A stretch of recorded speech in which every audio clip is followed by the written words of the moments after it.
లోకంలో ఉన్నతంగా సంపాదించిన వారిని చూసి పోల్చుకోవడం, కోటీశ్వరులను చూసి పోల్చుకోవడం, నాకు ఇది లేదు అది లేదు, నేను దేవుణ్ణి నమ్మాను, నాకైతే ఏ కార్యం జరగట్లేదు, వాళ్ళకు దేవుడు లేడు అయినా వాళ్ళకు అన్నీ ఉన్నాయని పోలికలతో నీ జీవితాన్ని దుఃఖసాగరంలో మునిగిపోనివ్వకు.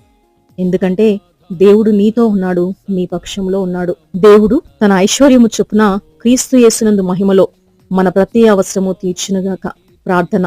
ప్రియమైన పరలోక తండ్రి, ఈ లోకంలో మేము జీవించినంత కాలము మా అవసరాలలో ధనమును ఆశ్రయించకుండా నీ మీదనే ఆధారపడే శక్తిని మాకు దయచేయమని, ఆకాశ పక్షుల్ని పోషిస్తున్న దేవుడవు, సమస్త జీవరాశులను పోషిస్తున్న దేవుడవు, మమ్మల్ని ఎంతగానో ప్రేమించి మీ స్వహస్తాలతో మీ రూపులో మీ పోలికలో మమ్మల్ని చేసుకున్న మీరు మమ్మల్ని ఏమాత్రము విడిచిపెట్టరని భరోసాతో నిబ్బరము కలిగి ధైర్యంగా ఉండే కృపను మాకు దయచేయమని ఈ కొద్ది విన్నపాలు ప్రియ రక్షకుడైన యేసుక్రీస్తు శక్తిగల నామంలో ప్రార్థిస్తున్నాను తండ్రి. ఆమేన్.